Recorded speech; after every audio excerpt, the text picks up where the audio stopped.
தென்றலே மெல்ல பேசு சீரியல்ல நாளைய எபிசோட்ல என்ன நடக்குது அப்படின்னு பார்த்தீங்கன்னா, இப்ப ரேக்லா ரேஸ் ஆரம்பிச்சு போய்க்கிட்டு இருக்கு.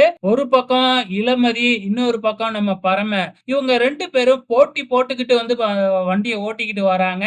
நம்ம கலாவோட இது என்ன அப்படின்னு பார்த்தீங்கன்னா, எப்படியும் பரமன் தான் ஜெயிப்பான். அதனால நம்ம செலவு பண்ற காசு மறுபடியும் நமக்கே தான் வரும். அதே டைம்ல நமக்கு பேரும் புகழும் கிடைக்குது. இத வச்சே அண்ணன் எலக்ஷன்ல நிப்பேன்ல, இவங்க எல்லாம் சேர்ந்து என்னைய எம்எல்ஏ ஆக்கிடுவாங்கல்ல, அப்படிங்கிற ஒரு நெனப்புல கவுன்சிலர் பதவிக்கு போட்டி போட போறாங்களாட்டுக்கு அப்கமிங்ல. ஸோ அதுக்காக தான் இப்படி வந்து செலவு பண்ணிக்கிட்டு இருக்கிறாங்க. ஆனா, இப்ப என்ன நடக்குது? எப்படியாச்சும் வந்து பரமன தோற்கடிக்கணும் அப்படின்னு சொல்லிட்டு இன்னொரு ஆள்ல இருக்கவங்கலாம் பிரச்சனை பண்ணிக்கிட்டு இருக்காங்க இல்லையா? ஸோ அவங்க கண்டிப்பா பரமனோட வண்டிய வந்து ஃபால்ட் பண்ணி விட்டர்றாங்க.